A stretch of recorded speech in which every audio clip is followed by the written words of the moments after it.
E o dono dessa moto que veio reclamar do barulho dessa suspensão dianteira aqui, o barulho dessas bengalas. Se liga no barulho.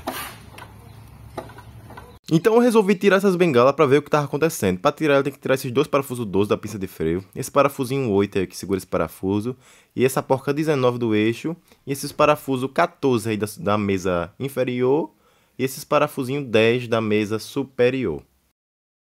Lembrando que tem que arrancar esses 4 parafusinhos chave 10 do paralama também. O bom mesmo é tirar essa porca da bengala antes de folgar a mesa, que fica bem mais fácil. Aqui foi uma chave 19. E nessa bengala aqui eu vou trocar apenas o óleo, viu? Aparentemente tá com quantidade muito alta de óleo nas bengalas.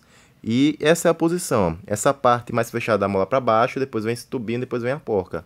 E nessa bengala se usa 175,5 ml de óleo. E eu usei esse óleo ATF aí, esse óleo vermelhinho. Ficou show de bola. Aí já é a montagem dela, né? Assim no vídeo é tudo ligeirinho pra montar, é bom demais. E tá aí a moto 100% finalizada, viu? O barulho foi embora, graças a Deus, cliente satisfeito, e é isso.